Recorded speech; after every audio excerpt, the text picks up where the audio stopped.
Right. Right. Whatever it is. Yeah. What can you do and take it to sell for $10, right? Nikki, a lot of that art stuff you're doing there with the HMG crew and stuff you're doing, like you can actually take that, like that truck you did and you sold it, you're actually selling it. It's something that's tangibly sold. Your gift is helping people make a decision to actually buy something. Think about how good you were with the shoes. Mm-hmm. You got the shoes, you're able to identify quality. And when you're buying stuff and selling to someone, the reason that you continue selling shoes is because like Carson knows what the latest and greatest shoe is. So when I get it, I feel either that instant gratitude or I have some type of investment in the shoe world. Yeah. You see what I'm trying to tell you? And that gift has transpired forward into your life now. Right. Same with the real estate. Yeah. Your customer comes to you, and I'm pretty sure that you're not just going to sell someone based on the value of the dollar for yourself. You're going to say, you know what? You really can't afford this, or really, do you want this house? Like what I was laughing at right now, and I said, shit, one of my 5-ton units went out, and you're like, dude, normal people don't have 2 5-ton units. They don't have a house that, but you know what I'm trying to tell you? Yeah. But it's that perspective, right? Mm-hmm. You can give that person that perspective. And this is why, guys, I always talk about, it's so important to pick the right real estate guy in there, because I'm telling you, someone could just sell you, just like the 2008 crash, get you to something that you can't maintain, and you're just fucked. So we got to hit our boy Carson Chavez Real Estate. You got to hit him up he's got his company, Titan Realty. You got to hit him up on Facebook. You got to hit him up on Instagram. That's the guy for you. So stuff like that's what I'm talking about. That's your gift, right? Is you're able to help people make that decision.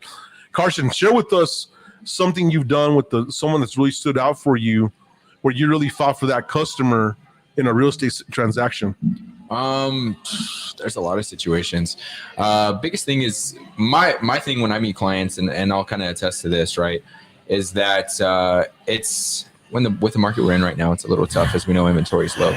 But the biggest thing that I tell people is I'm here to get to know you as a person, to understand everything that your haves and wants are, right? And once we identify that, I'm also going to be the same person to tell you this property isn't for you. And I think that's the hardest thing. The way I control my business is having those tough conversations with people, right? And that's having the fight to make sure that we get the ultimate goal, that they're happy. Because as much as I tell my clients this all the time, as much as I would love for them to call me in a year or 2 years, right, to sell their house, I really don't want to have that call, because I want them to be happy with their purchase. Does that make any sense? Yeah, no, absolutely. So that's really the hardest thing in fighting more for my clients, is because what we're seeing right now is I'm seeing a lot of clients start to settle on a property, right? Because they're like, oh, we want to move and we want this dream house, but we're not finding it. So it's all about educating my clients on patience and, the right home will hit, or different options like that. So the hardest thing for me right now is, of course, having those tough conversations and saying, this is not the home for you. And a lot of agents would say, why are you telling your people that, right? Because a lot of them are sharky and they just want to get the deal done so they can get their commission check. But me, I don't build my business longevity that way. And I don't want to build my name that way. You know what I mean? And I think the thing is about it, what I've realized in 22 years in the game is, I'm kind of dating myself here, right? But, 22 years in the game is when you're out there, anytime I've ever made a decision to where it's going to be my benefit, complete fucking failure. Oh, of course. Complete failure, right? I think ultimately when you have the other person's needs, my famous line is this. I got a shitload of memes that I got to copyright. I tell people, right? One is, if I'm sitting on the other side of the desk and I was that customer, would I buy from me, or would I trust me, or would I go with the recommendation, right? In technology, there's so many options, but I'm able to actually break down for my customers and say, no, that manufacturer really doesn't have your best interests. He wants to make a quota. Exactly. And, I built networks out there that are still running today, 10 years later, running a 10 gig backbone faster than the shit that's out there. Yeah. So imagine the decision I was making back then for these guys, right? I'm going on that edge. And we go by really testing of the equipment at the office, right? Right. Those things I'm talking about. And I think when you chop that up, then that's your gift, right? Can't get swayed by stupidity. Of course. And it goes back to, do unto others as you would want done unto yourself. And that's kind of, the way I really do run my business. And it's just because whatever, if I was going into something, and if I was going in to buy a big product, right, that's arguably the biggest investment of my life, number one, this is something that can drastically change your life in a positive or a bad way. how would I want to be treated in that? How would I want to be educated on the process? Would I want to be treated as a number for someone to meet their quota? Would I want to be treated as someone who, you know, the opposite end just sees you as a dollar figure to their pocket? Or do you want to be treated as someone who actually knows the investment that you're putting into and knows your livelihood and knows the impact that it can have, you know, because it can. I mean, something as drastic as that can put someone in bankruptcy. Absolutely. You know? Absolutely. This puts me into my next topic. Steve Harvey's talk. I can't even take credit for this shit, but we all say the same things. It's crazy. He says, embrace failure. Now I put this piece of this is the general's portion. When you fail, and I want you listeners to understand this. Sure. And I failed many a times, right? I tend not to remember my failures, but I've been telling a lot of shit all the times. We try not to. Is God pointing you in a different direction? Yeah. When you fail, is God pointing you in a different direction? Mm-hmm. That goes for business. That goes for relationships. That just goes for life in general, right? And that backs up the resistance, because there's been times where I remember before I moved to Arizona, I was so mad that they weren't approving me for a house, and I couldn't understand, and I was just like forcing it. And then 2 months later, I'm out of that relationship and I'm moving to Arizona. If they would have gave me a yes, I'd have been stuck in New Mexico and have half my life. Let me ask you a question. Yeah. When you were forcing that deal, did the Arizona crash happen after by chance, or was that before? The big real estate crash where people bought in Arizona and they lost their asses off. Yeah, I have no idea. It was actually here in New Mexico. Oh, it was in New Mexico. You weren't as bad there, but I knew a lot of people. Imagine you're pushing.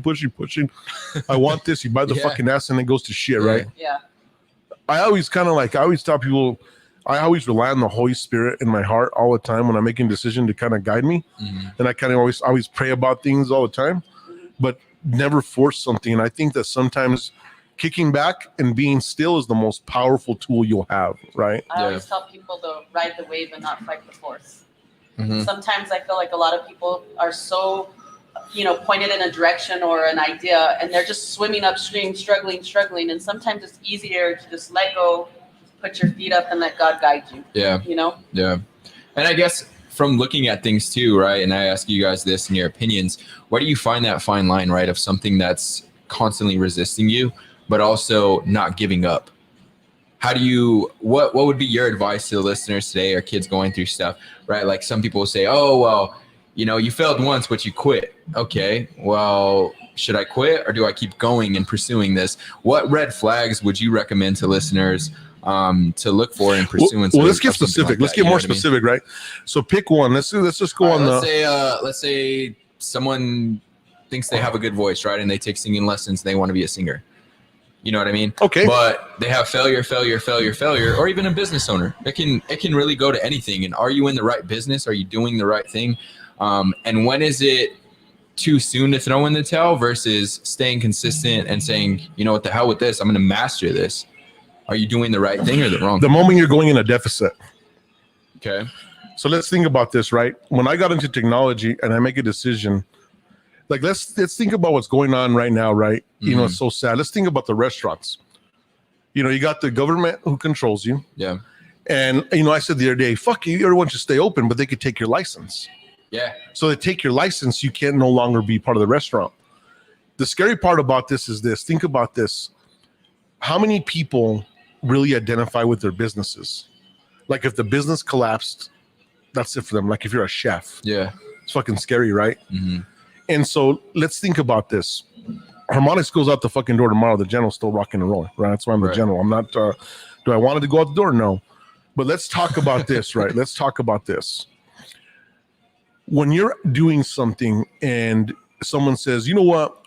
I want you to go get a mortgage on your house because we're going to go take this idea and we're going to do this. And you say you take the second mortgage and you put half that money into this fucking idea and the idea is tanking. Right? If the idea is tanking and you never really understood it yourself and they say, well, we need the second half of the money, would you dump the money? No. Fuck no. So this is where the key factor is. Do you understand what you're doing 80% yourself? Right. 80% and above. And can you master it on your own 80%? So the singer portion, I can't speak for being a singer, right? But we could pull someone online who's fucking really mastering the singer world. What I've figured out is this. if you're taking your retirement and you're trying to sell gigs, or you're getting into these, trying to buy these arenas or whatever, let's say small, and it's costing you $5,000. Understand? I'm just using fucking fake math because I have no idea, right? Right. And then you sell $1,000 worth of tickets, and then you say, well, I'm going to just do these 10 times. Well, that's fucking stupid, right? Because let's say you only make $1,000 the first time, and the second time you make $1,000. What tells you that the third time you're going to make that money up?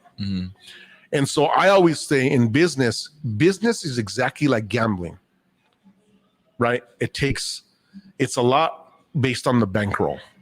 True. And then how much are you going to win or lose before you say, I'm going to pull out, right? So I think at the end of the day, do I say put it all on the fucking line? So you're talking to someone who's very conservative. I'm not doing it. Yeah, true. I'm not doing it. Yeah. I'm telling you the facts. I'm not doing it, right? I'm not leaving my full-time job as an engineer to jump out there and follow my fucking dream. Yeah. And I have a house and kids and all that. You got to make the decision of what you're doing, right? That is a stupid decision. Yeah. So I think in twofold, and let's talk about, like you say, you're in a relationship and you're fucking going at it every day, and someone you got crazy and now you're dealing with, say, the law, or you got the cops showing up all the time. Yeah. That's a fucking end all be all, because that's going to end up something bad. Yeah. Get the fuck out of there, right?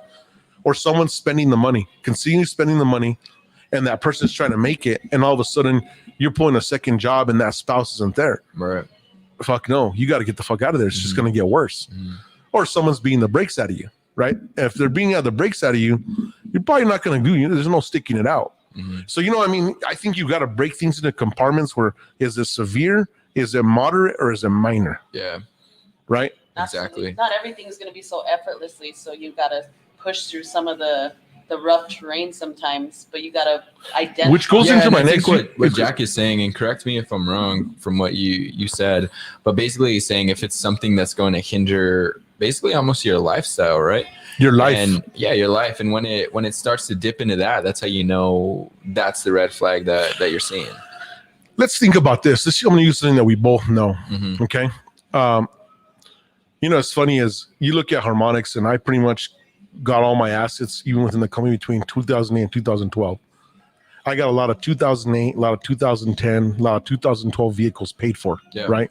Trailers, all this shit. And I remember going to one of my friends, and he's done well, and he's like, when are you guys going to get new trucks? And I'm like, well, we got 40,000 miles on these trucks. Like, why the fuck would I do that? Right. The only reason that when it was as funny as hell, you know how much I love my Hummer, right? My Hummer's a 2005. Yeah. I don't give a shit what comes out. There's something about that car. It's money. The one thing that I always wanted was, I love music. So I said, I got to wait for the right radio that comes in that I can use all the handles and all this shit. Yeah. And I waited for 5 years. Nothing was developed. There was always a hodgepodge shit that they could have fucked up. But I waited for the right time, and they developed the radio. And guess what? Now I can have everything a new vehicle has in my Hummer. Yeah. Right. And I think that's exactly how much patience do you have, and is it going to be detrimental to your everyday life? Yeah. So not your lifestyle, but your everyday life. And I always said your food, shelter, communication, and your basic needs. Right. You should always treat that very different. Just like in Asia, right? The third concept, right? A third of your money should go away for the fundamentals, medicine, all that great shit. A third could be lifestyle, and then a third is investment, which could be your business. That third in there, you're either making a decision to put into your business or your lifestyle, make it more plush. Yeah. You understand what I'm trying to tell you? What I've done sometimes is I've taken that third and I've gone all business. I did that for 5 years, right? Splitting the one plate at Red Lobster, not doing a lot of stuff. And then I went crazy after the 5 year period of success, and took my 1/3 and went all good. You see, so I flip-flopped. Yeah. So what you got to do is if something's going to affect your current, I would say your safety, right? If you're doing something that could fucking put you out of a house and you're homeless, that's stupid as fuck. Right? At the end of the day, I'm not compromising a hot shower, a roof, a bed, shelter, and all that shit for any idea. Live within your means. Yeah. Is what you're saying. Yeah. But even gamble within your means. Yeah, and that's in business. Of course. And that's like when me and you had the conversation when we were putting money in the market, when all this stuff happened, is I told you, I said, dude, I only put an amount I was willing to burn. You know what I mean? Because I do have somewhat of a background in that field, but I wouldn't consider myself an expert, right? No. And I wouldn't say, okay, yeah, this is a guaranteed result. No. Because I know that there's a slight chance that my prediction for what it's worth can be totally the opposite. Take it from somebody sitting right here, and I'm going to tell you, that lost millions at one time, right? And I consider myself a fucking super smart individual. But there's one thing we can't control. We cannot control the variables out there. Oh, yeah. And that's like the favorite thing I always like to say is we can't control the weather, right? No. If we have a farm, we can't control if there's going to be sunny weather. We can't control locusts. We can't control mice, rats, none of that stuff. We can do the most we can to prevent it, right? You could build a tent or you could do a greenhouse or whatever the case may be. But if you don't have the resources on that, just to understand there's certain variables that can go in and affect that. Well, I'll give an example. Let's go with the example, right? Let's think about this. When I went out in 2000, I think it was 7. I don't remember when I bought my house. You know, I pulled a major mortgage on that sucker. I think I was paying like $7,000 a month. Obviously, I don't have a mortgage anymore. But when you think about it, if I was paying $7,000 a month and I have to generate $11,000 a month to pay the $7,000, and this AC went out, my fucking roof went out. I mean, everything you can think is going out. I had to maintain painting and all, and I do all that math behind it. I'd be fucked. Yeah, you would be in the hole. You'd be in the major hole. So all of a sudden, you're living on credit. You're living on credit. You're doing bad decisions. Yeah. This is why I always tell people, if you're gonna go out there and you're gonna try to buy a Lambo, and you're at the last moment of your dollars just to get there, can you put the gas? If you dent the rim, can you replace it? If you blow something major, do you have 20% of it to back it up? And my whole philosophy is, can you buy it 2 times over? Then you should own the asset if you want to, right? If you can't buy it 2 times over, stay home. Yeah, and that's one thing we're seeing a lot in, and I've been talking about this lately, is keeping up with the Joneses, right? Like, I know there's so much people out there that are probably listening, they're guilty of getting a new iPhone and their phone works perfectly fine. But just different stuff like that, right? Everyone has to have the newest car. Everyone has to have a Lexus because it looks nice, blah, blah, blah. But then, and I say this now because I was guilty of that same stuff, right? And I was just going out and buying a bunch of crazy things, which, of course, I still followed the rule to afford it X amount of times over. But when I looked at things and I went back, I was like, okay, honestly, I would rather have more assets in a real estate portfolio for me than those certain things that I went out and got. Yeah, depreciating assets. You know what I mean? Because I'm in a position now to where it's like, okay, I'm still in my early 20s, well, coming up on mid 20s. And now is the time where I can use this 5 to 10 years to build something. And then by the time I'm 30 or 35 years old, smart moves. Then I can just, screw off and do whatever I want. So I'm going to show you guys. I still get this. I can still get that. The general's still rolling with the old iPhone. Not the old. I'm like 2 generations behind, right? Hey, you don't even have 3 cameras. Yeah, you see that, but I got the brick phone. If I got to show you guys the brick phone, you know what I mean? I can do that. But I'm laughing. But it's right. It's whatever works. I don't really give a shit who has what, right? But that's exactly it. You got to stick to what makes sense. Watch. So we kind of touched on the second thing that Steve Harvey talks about, and it says push through the dirt. Now watch this. This is my rendition of this, right? Yeah. Dirt builds character. This is where he left off. It makes you stronger. Now I want to bring my iteration of this, right? This is for me. People talking about you, right? When people are talking about you, they're actually helping you improve yourself.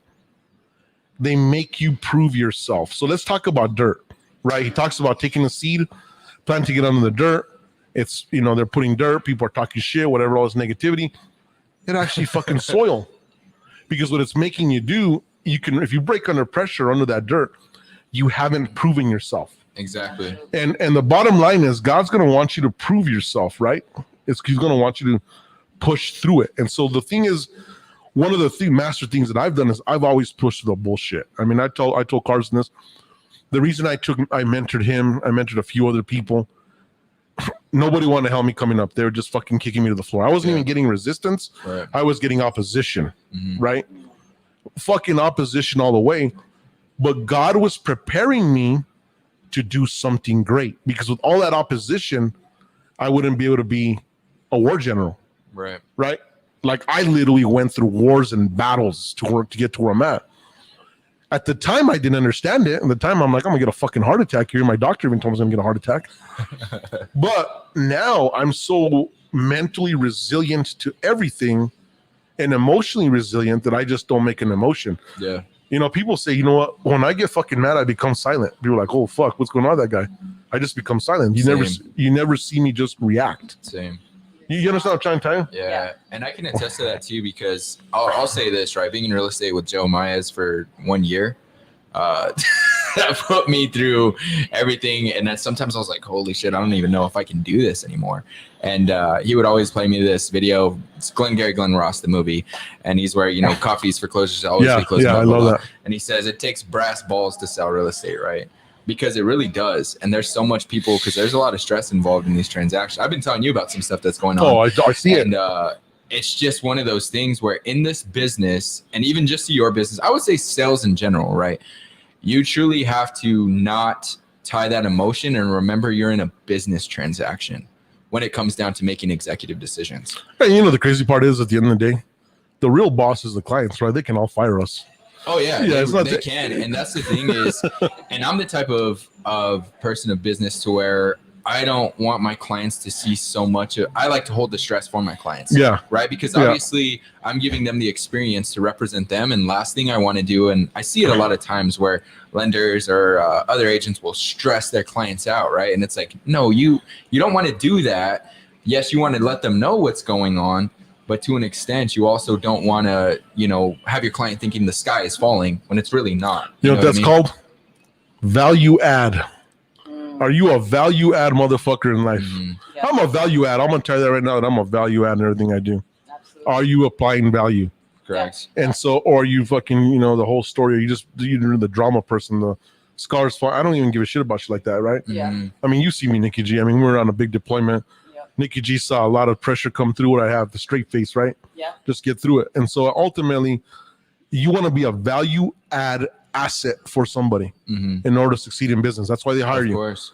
That's why people do business with Harmonics Technologies and the general, because you know why? I'm strict value add across the board. Yep. Best price, best performance, best insulation, and no bullshit. Right? You're not looking for me to see where your shit is, and my timeline's around the fucking money. Yeah. You know what I mean? Yeah, in the book, the Go Giver that was given to me before I moved to Arizona, one of the laws for stratoscopic success is give more in value than you should containment. Yeah, absolutely. Of course. Absolutely. And another thing too is a pearl's made from friction.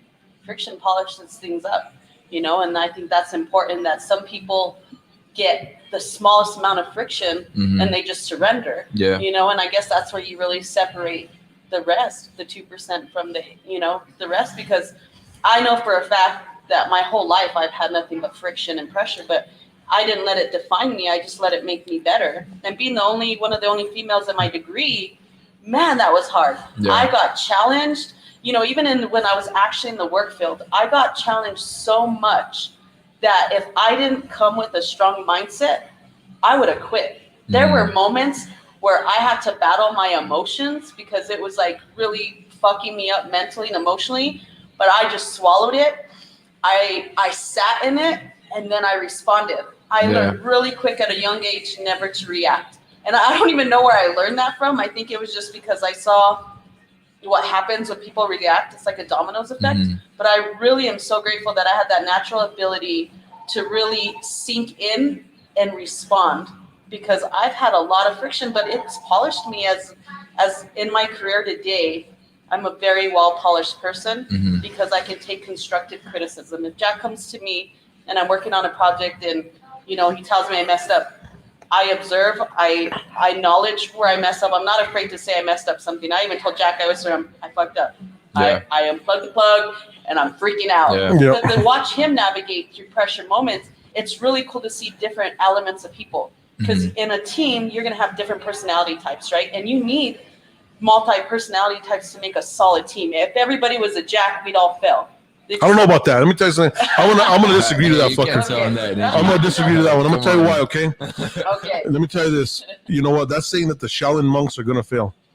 The Shaolin monks all practice the same virtue: calmness, love, but they're the most fucking deadliest force, right? Even the samurai couldn't penetrate them. And so this is what we don't want in society, to pollute our fucking minds. And you'll see when we get down to here. Not true. Okay. If you get a bunch of like-minded people, same fucking personality, just regular mellow mode, like you saw the situation. One thing I was able to see about you in the field was when you pulled that cord, you were waiting for me to fucking kick your ass. I saw it immediately. And so you like right away shunned back. And so you were like in a corner. But I'm a very teacher approach. So when you saw me approach you and I'm like, what happened, Dick? Oh, no, you know me. I'm like, I don't even beat you down. I was like, you know what? No, big deal. Plug this in. And you were like, you're all hand up. You and your voice was like, well, I thought this was it. And I said, no, Nick, it don't matter about this. And I lead you along the way. Mm-hmm. And so I think that at the end of the day, there's only one style of leadership quality, and that's being a teacher. We've all failed. Being an asshole is never going to get you anywhere. Being that aggressive shit's not going to get you anywhere. And so I've kind of talked about this. So any person I've ever gotten close to or has been in my life is pretty much calm. So I'll give you an example. When I first brought Winston into the camp, he's calm, I'm calm. Very similar personalities. We used to sit on the couch. Can't think of one opportunity that we ever got in a fucking argument. Mm-hmm. You know what I'm trying to say? Unless it was just talking. No, unless we're talking shit, but that was like play shit, right? That's when he was getting out of line. He's trying to size up against the big fucking whale, the killer whale, right? Somebody has to do it too. And so, but do you see what I'm trying to tell you? Yeah. So Nikki, so absolutely fucking not. You want to get a bunch of like-minded people. Like you get the best coders, they're all the same, and there's no difference. You can't get one who's loud, this and that.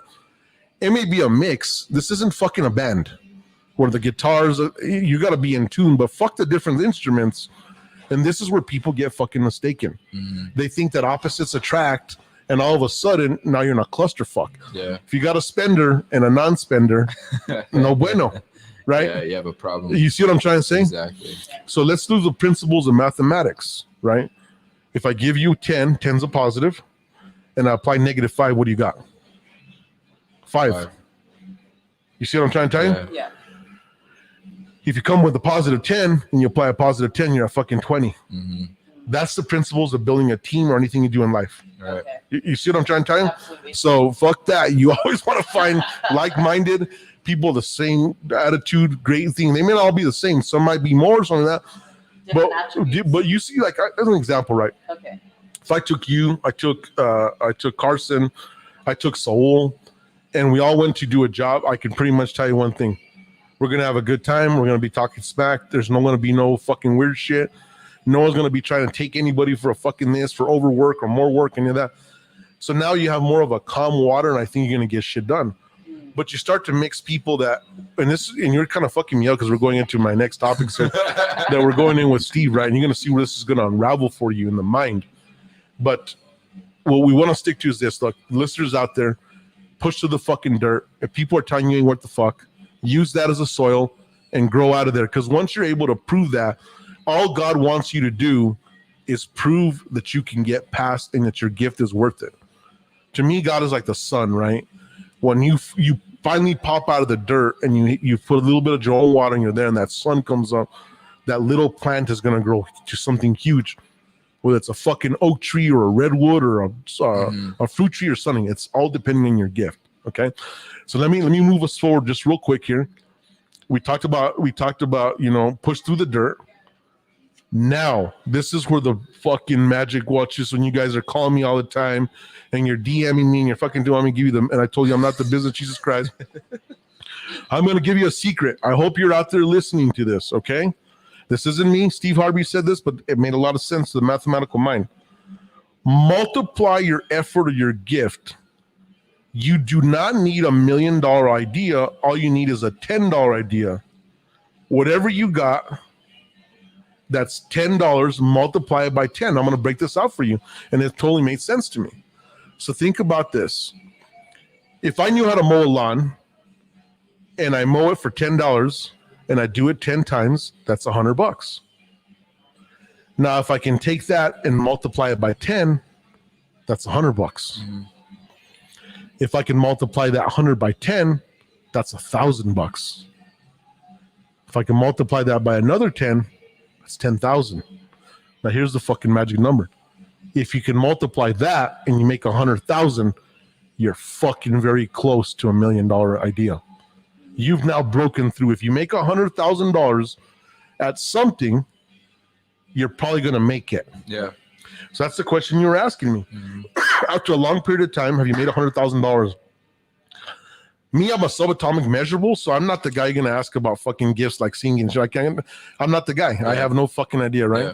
I sing in the shower. Sometimes I get wild. I'll sing a little bit, but You know, that's not my. You know what I mean? But you know what I'm trying to say, guitars and But what I'm saying is, at the end of the day, can you multiply that gift in there? Same thing with cookies. Look, from mowing lawns come landscaping companies, big fuckers that I've seen, right? They master the gift. They mow their lawn a certain type of way. People like that. Imagine you come to me who's all anal as shit about the lawns. You show it to me. You know, I used to have a guy monthly come in, and then he fucked up, right? Yeah. Then I figured out, and I bought all the tools, and now no one has a job. Yeah. Because I'm doing it, and I actually like it. I'm faster than everyone. Therapeutic 5 in the morning till they started calling the cops on me because I started moving my lawnmower too early. Crazy shit, right? But that's another story. But that gift, and I always knew that within myself. I know I have the gift of fucking lawns, construction, this and that. Can you multiply that gift?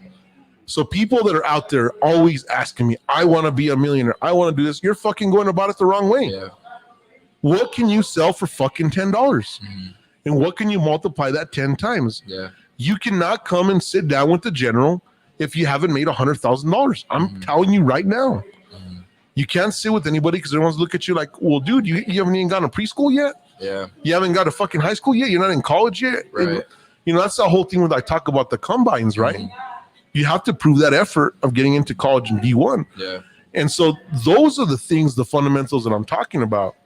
That's the fucking secret. How do you multiply? And I love what Steve Harvey did when he said 10 times 10, then he gets to the million. This is the thing he was talking about Oprah. That is what's huge. So when you're sitting at home and saying, can I sell something for $10? Apply that. You sold shoes, right? You sold one pair of shoes. How much did you make your first time? Couple $100. Think of fucking about that. You already jumped to tens. Yeah. So you did that 10 times. You did $2,000. Yep. So in essence is that you have the gift of sales. Yeah. That's your gift. You are actually gifted at taking an asset and selling it, understanding what the value is and selling. That's your fucking God-given gift. Yeah. Don't change it. Okay. I just helped you discover that fucker thing. You understand what I'm trying to say? So good. If you come to me and someone sounds so fucking weird shit, I'm gonna fuck you up because this is what I'm talking about. Same thing with that watch. Yeah. You know what I'm trying to tell you? That's your God-given gift, dude. Yeah. So make sure you earn to the rest of us. You come across those fucking shit. You know, don't be an asshole. Make sure that you turn that so I can put some money in there and I can make some money off your God-given gift. Yeah. Because remember, I watered you and I put all this shit and I got him out of the fucking soil. But you know what I'm gonna do from now on? What? If I were taking anybody on my wing, I'm gonna put them on a contract and say, if I get you to here, this is what you're gonna get me into this shit. I'm just fucking with you. Well, I'm not. No, I don't. But Go ahead. I love it because it's so attainable. It's attainable, but this is what I'm fucking always fucking with you, Nikki. That's why I got you in the office. But at the end of the day, and this is where I hate the word fucking hustle.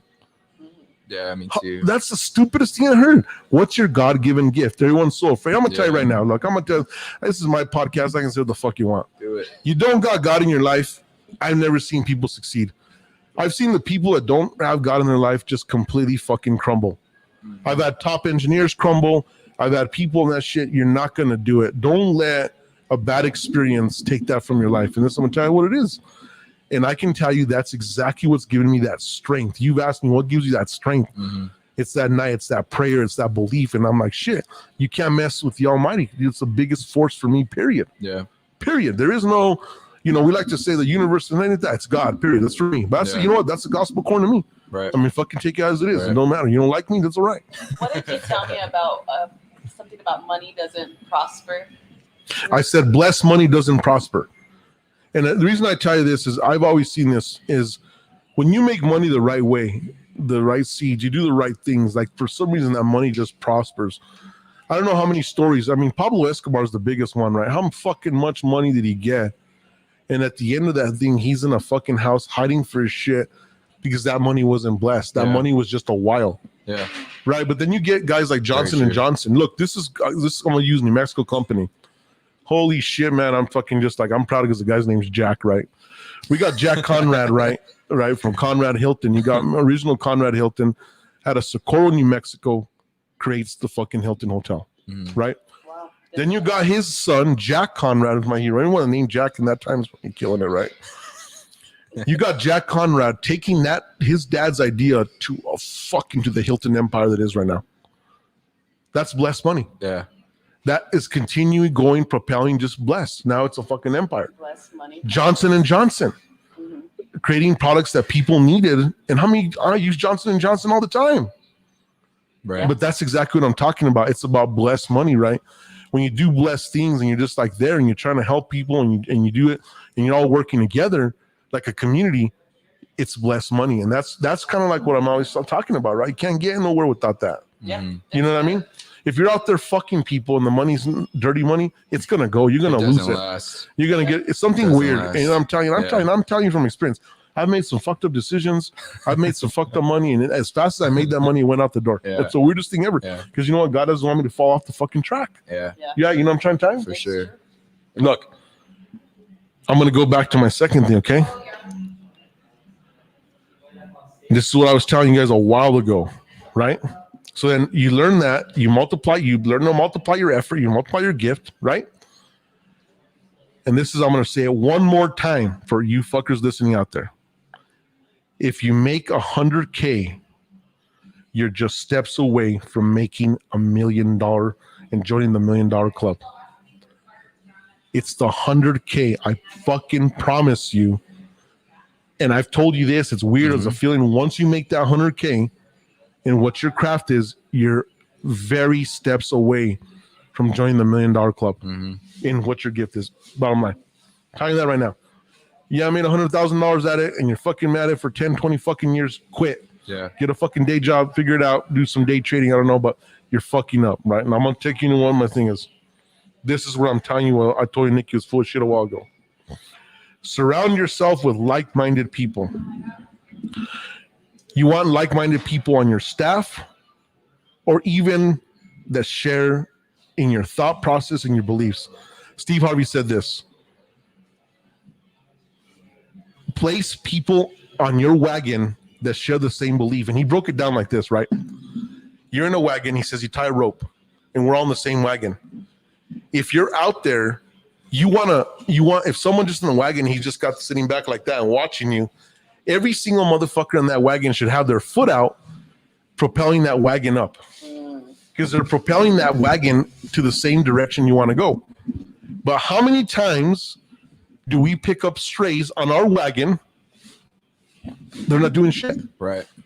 They're not doing shit. Yeah. That is what I would tell you. Hell no. What people who want to ride on your wagon and do nothing, that could be employees, that could be contractors, that could be friends, that could be fucking family. Yeah. Guess what? They're weighing down your fucking wagon. What's my famous line? Okay, that's Steve Harvey's line.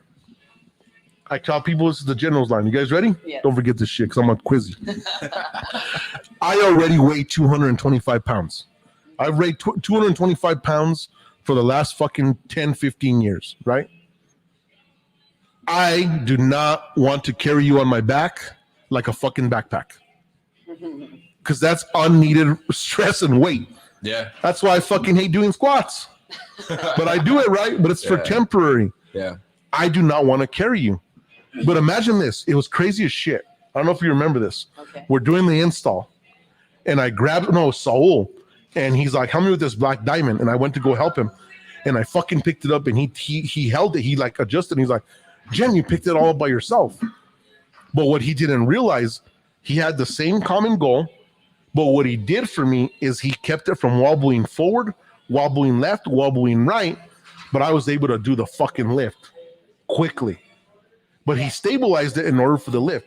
We were still doing the common thing. It doesn't matter that he had to have the same amount of strength or that we're going to share the weight across. That's going to be weird. Yeah. We all provided the same value. So some of us might have better strengths than others.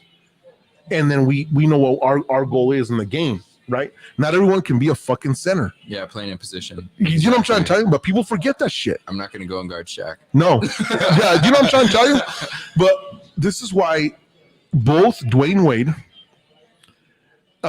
and LeBron said this, that the greatest thing they could have learned, well, I'll give it to you in this. Dwayne Wade playing with Shaq said that it just took him to the next level. Just what he had learned. Oh, yeah, of Because of course. Phil Jackson, he said this. Dwayne Wade said, LeBron James said, going to the Miami Heat was like going to college for him. Playing with Wade taught him something so powerful is what he's applied today in his life. Yeah. And they're fucking still like best friends, right? They got a little posse going on. That's what I'm talking about, right? It's that they're propelling the wagon forward. Dwayne Wade, He wanted championships. Was he there fighting with LeBron saying, who's the fucking star? He was the star of the fucking Miami Heat. Obviously, when LeBron James showed up, he's a freak of nature, and people were, he didn't give a fuck. No, he didn't. And that's his team, too. That's his team. But he wanted fucking champion. He wanted a ring, right? He knew what he needed to do. He knew what he needed to do. And as a leader, as your company, that's exactly what it is. I don't give a fuck. Right? I'm not going to sit there trying to out-program somebody and then spending hours doing that, wasting my time. No, I then it creates bad culture. Bad culture. And one thing for me too, and a lot of people that don't know, that's the reason I went out to name my team Titan, right? And not Chavez or Carson Chavez, whatever. It is Titan because it's exactly the people that we want to breed into my business. You know what I mean? And it's doing that and taking myself away from this. Break that down. I also saw something you put on Instagram. You said, that you had based it off Thanos. Yeah. And a Titan. And I remember reading that. And I wanted to know when you said minus the destruction. Yeah. Take us a little bit into that just for the insiders out there. Yeah. So basically, Titan came the name, of course, from Thanos from the Avengers. A lot of people laugh when I tell them that because they're like, oh my God, are you going to take everyone out? And it's like, no, I do see Thanos as certain characteristics as someone who's going after something and not accepting no for an answer, right? Someone who's the most knowledgeable person in the whole universe because he takes the time to study everything. Only one person, like I'm going to nerd out right now, but Doctor Strange only knew one stone, and he was arguably one of the smartest surgeons that ever was, studied everything. Thanos knew all about that, plus all the other 6 stones. Yes. So basically what I'm saying is smartest individual in the universe, strongest individual in the universe, strongest will to succeed in the universe, and providing his army, I guess you would say, with success. And he'd accepted nothing but the end result. Yes, his story end result was mass destruction and wiping out arguably everyone on the planet. That's of course it wasn't everybody. He said he wanted like a big half because he didn't want people to but you think about the universe resources were going out. And they asked him, what do you want? I said, it's kind of fucking crazy, right? Because I said, what do me and Thanos have in common? Because he says, I want to just walk off and just look at the sunset, and shit that I talk about, right? And it's crazy that when you think about that, but most people could look at that and say, well, he's crazy. He's fucking looking up to this guy for this. Yeah. But when you broke it down, it made total sense. And you see what I'm trying to tell you? Yes. We can take a villain and see his characteristics and say, this is knows all the stones, right? And I've been rewatched this fucker, right? And it was crazy because I did see that. Fuck, it pisses me off that he's able to beat the Hulk. I thought the Hulk was the strongest guy. He made the Hulk look like a... Yeah, I couldn't understand that. That pissed me off. Because he's the baddest individual in the universe. And that's another thing that shows his strength and perspective, because he knows just about everything in his field, right? And that's the same thing that my company and our core values are. Yeah, are those same things. Master everything, every stone. Who is the Hulk, right? And you think he's the biggest, baddest thing there is. It doesn't even stand a chance. No. And that's why my real estate team is Titan, because Thanos is a Titan. So he led with intention. Yep. No, but there was a thought process behind that, not even intention. Yeah. There was a very deliberate. There's a very difference, Nikki, and that's what I'm telling you. Like, there's an intention. Like, I can intend to eat that burger over there, right? and this is the shit I'm gonna beat it out of you. I'm trying. I'm gonna beat this shit out of you, right? Because there is no just. This is what's fucking everyone up in today's society. That whole fucking intention story. An intention without a fucking action is just fucking gum on your shoe. Yeah. Right? Gum on your shoe ain't shit. Say that again. I said an intention without an action is just gum under your shoe. Absolutely. And I'm going to explain you why. The gum is fucking intended to chew. If I'm fucking chewing gum, then I'm actually doing what the gum was made for. Purpose.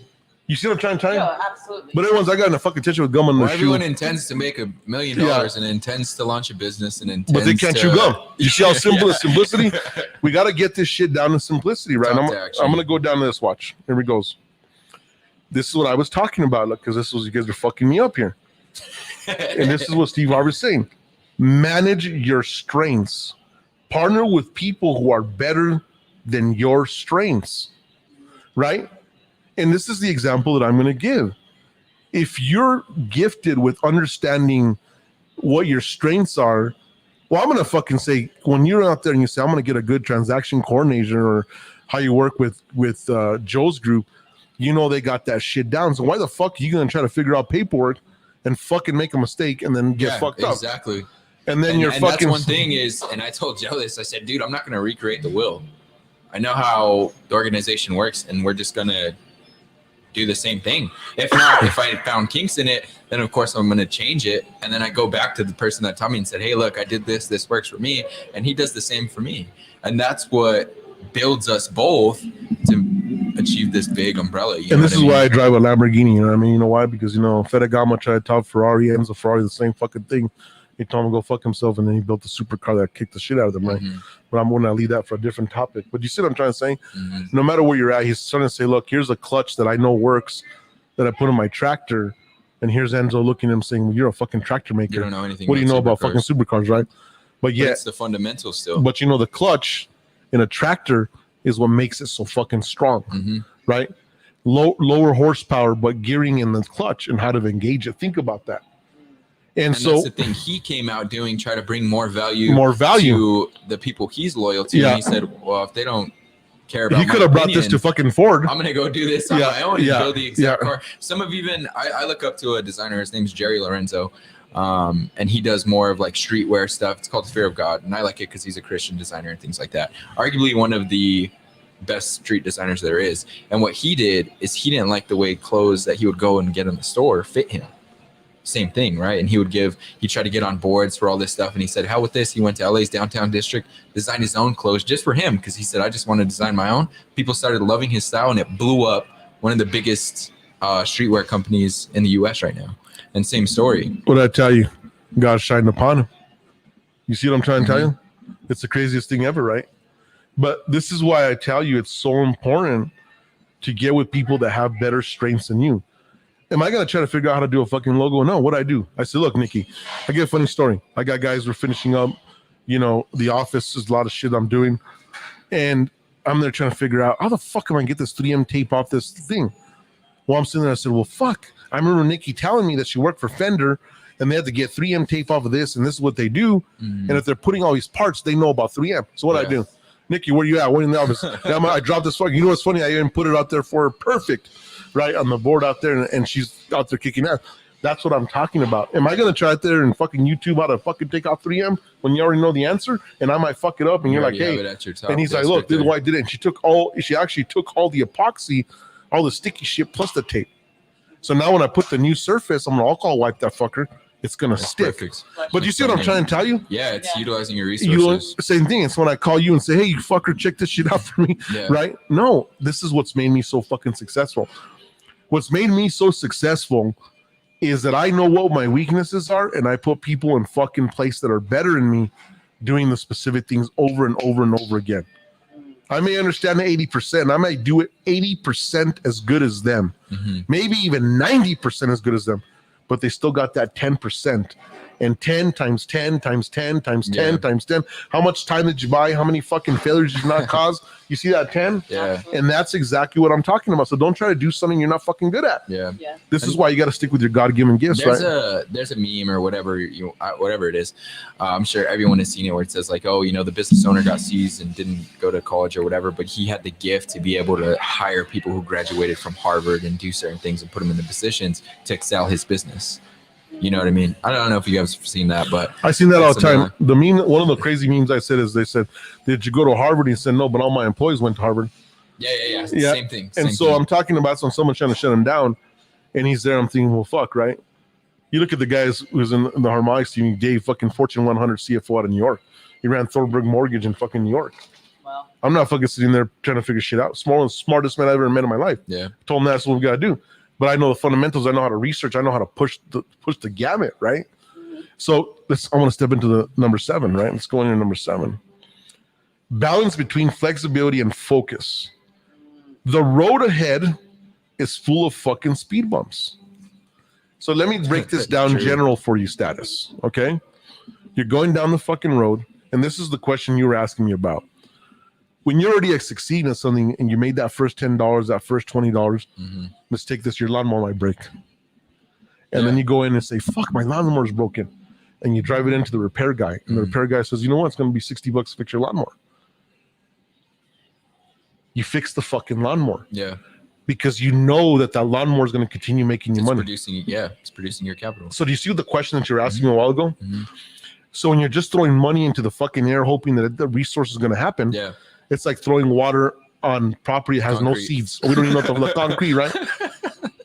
This is when you pull the fucking plug, but it's not going to be easy. Yeah. He talked about pushing through the fucking dirt, right?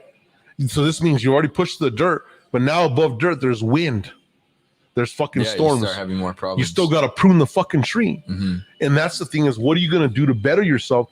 So let's put it in my example. I got to stay ahead of the technology curve.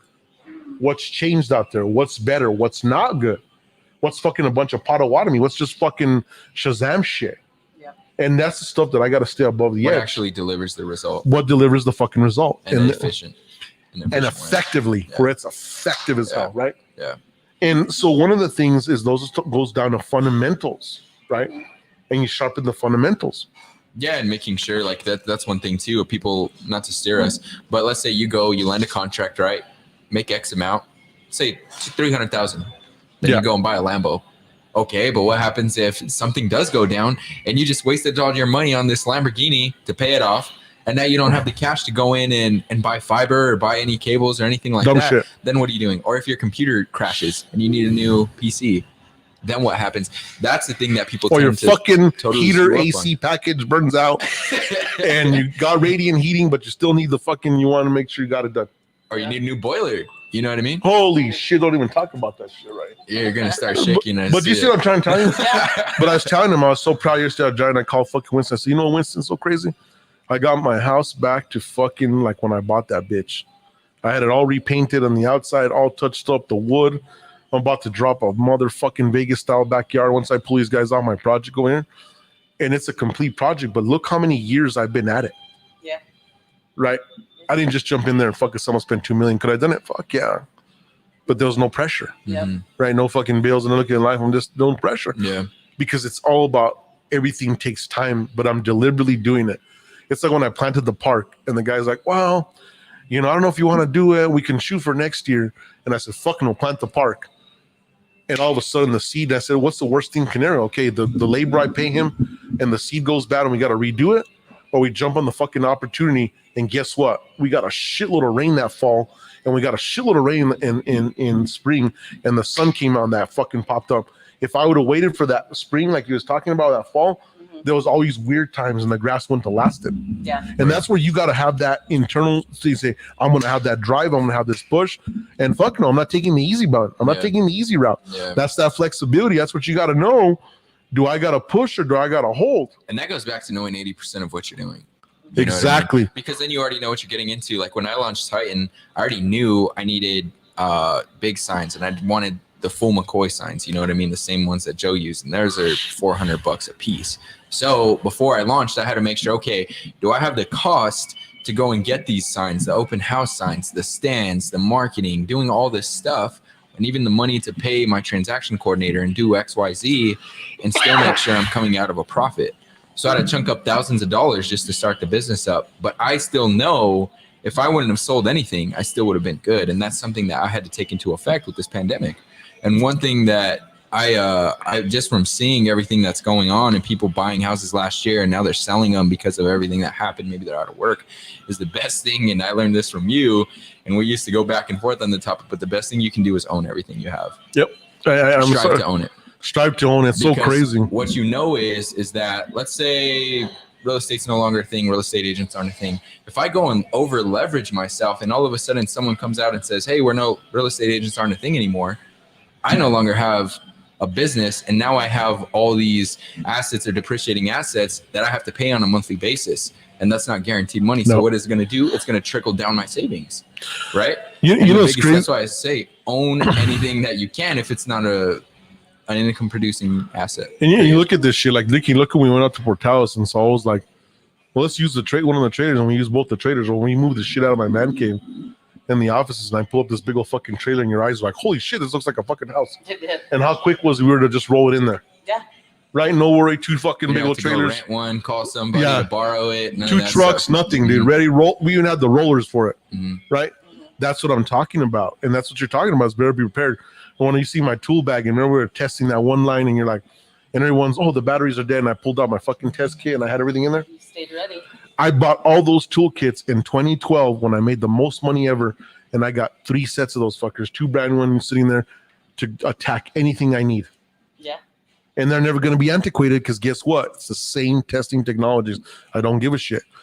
That's what I'm talking about. You see what I'm trying to tell you? Mm-hmm. And so we can never step out there out of our fucking means and not be prepared for war, right? Yeah. We got to have that shit. So let's roll into my so that teaches you the flexibility, right? Balance team flexibility. Here's what he put in number 8. Jump directly into your dream. Jump directly into your dream based on those calculations. Once you've proven that, you sold the house, you bought the fucking signs, you got the testers, you just go balls to the wall. You jump into it. Sure. And you do it. But do you see how that worked to get to 8? Yeah, and that's what I'm going to say too before we dive into it is don't mistake that statement for gray area. Don't go and quit everything you're doing and jump in to do something that's completely different off. No. So don't mistake that statement because a lot of people do and they say, oh, the hell with it. I'm going all in and I'm going to do this. And it's like, okay, but you need to outweigh your precautions. And some people, and we can have this discussion because it's on the topic, right? Some people will play devil's advocate and say, if you don't jump in and you're scared of failing, you will fail. Right? Have you not heard that before? I kind of heard that one, but you know, that one was always fucking bullshit to me, right? You know, so this is where my take. This is my take, right? And I'm gonna give you a little God story, right? So one time there was this individual, and the storms hit, and it was raining, and he was a very God-fearing man, and he's praying, and so the flood hit. He's on top of his roof, and a log goes by, and he's like, "Fuck! Should I jump on that log? And if I jump on that log." You know, it'll take me to the other side, but you know what? No, God's going to save me. I'm just going to sit here and pray about it. And I'm going to do it. Then a boat came in. It was like a 10-passenger boat. There's 12 people, but the captain says, we could do that. One throw stroke, jump out here. We're going to pull you in the boat. I'm going to go. He's like, no, I'm just going to sit here. I'm going to pray about it. God's going to deliver me. Then a helicopter comes, right? Helicopter's right there. And he throws the rope down and there's about 5 feet. He's like, just jump.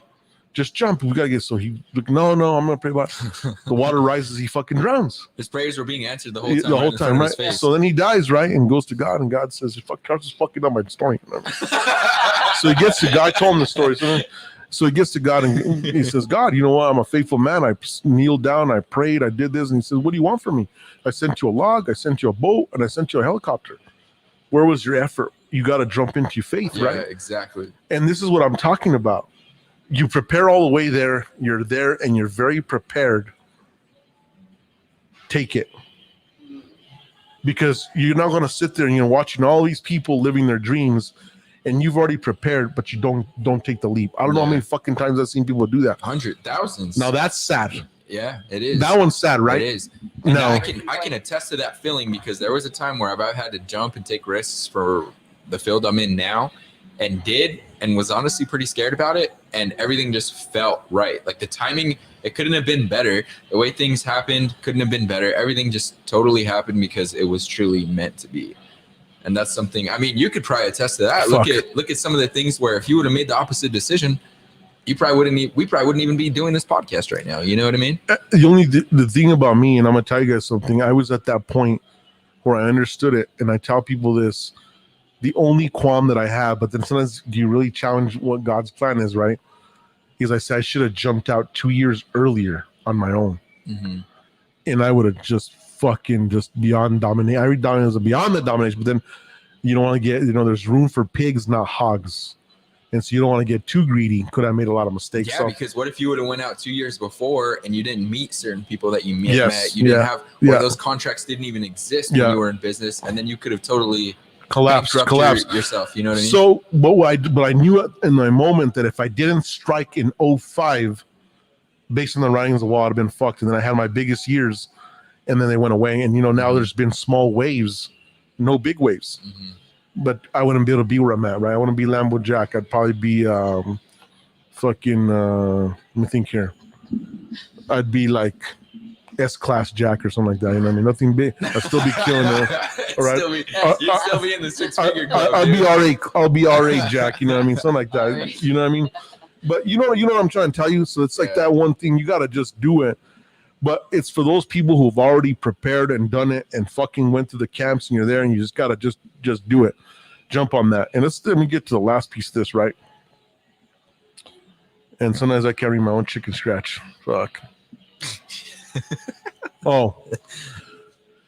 So Steve Harvey talked about showing emotion, right? And he goes about stuff. So they named a street after him. I think it was Chicago or something. And this is what I want to, my reiteration of what I think he was trying to say, right? This isn't about him. Is ultimately you want to show gratitude. You want to sit down, like, you know, one of the things that I do, and I'm going to tell you guys this, I don't know how many times I'm driving down the road or I'm laying in my bed and I'm always thanking God for all my blessings. Every blessing he given me, every single one, I'm always thanking my emotional, my gratitude, or I'm sometimes just sitting in my house and I'm just like, holy fuck, you know, I made it, dude. I remember when I fixed on my little trailer and I put some sheetrock and some wood myself and I thought I'd made it. I've always been in a point of gratitude every step of the way. So I think you always want to be gracious for everything you're doing and you want to have that gratitude. And I think that's where Steve was talking about showing that emotion. Because I was like, well, I'm not that emotional of a fucking person, so I'm fucked, but it's not that. But I do show my graciousness, and I'm not afraid to say, you know what I mean? I wouldn't be here if it wasn't for the grace of God. I always say that. I don't give a shit. It's not my fucking brilliance, none of that shit. That was all God given, but I wouldn't be here if it wasn't for the grace of God. Period. And it pisses me off. I put up last year's, all these people are so afraid of saying, you know, Happy Thanksgiving or Merry Christmas and all that shit. Man, if you're fucking gonna get offended for that, you better go fucking home, right? At the end of the day, I'm gonna stay strong. I'm gonna do what I gotta do. I stay in my faith. I'm not gonna push it on you, but I can tell you the gospel according to the generals is why I'm here. You know what I mean? This is why I've gotten to where I'm at, and it ain't no fucking universal bullshit. It's just period, right? It was crazy. For next week's podcast, I want to talk a little bit about what I learned a little bit with watching Skip and Pastor Todd and some of the stuff that I saw off their sermons, and I was like, holy shit. We're going to touch on that, but you guys got anything else to put on this whole Sulak? No, that's a good one. That's a good one. I would say really pay attention to how we broke everything down and don't just take it for what society would take it for. Actually break things down in these 10 rules we discussed. Listen to Jack's perspective, my perspective, Nikki's perspective. The next logical step. Yeah, and ask us questions too. Shoot us questions, guys. That's what we're here for. Give us topics, things like that. You guys saw out there. I didn't see. You know how to get a hold of us. You know, I'm Lambo Jack SV on Instagram. You know, I'm on Facebook there, Jack TV. We got the rest of the crew. Ask those questions. If you need some kind of guidance, we'll put on the podcast.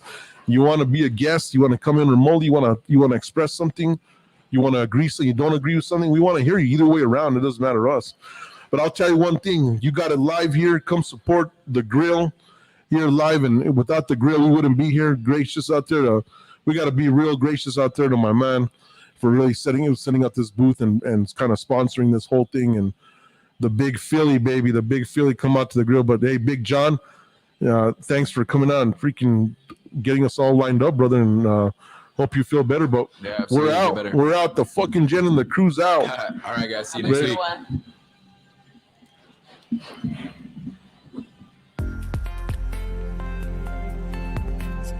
Harmonix Technologies, your New Mexico business IT solution.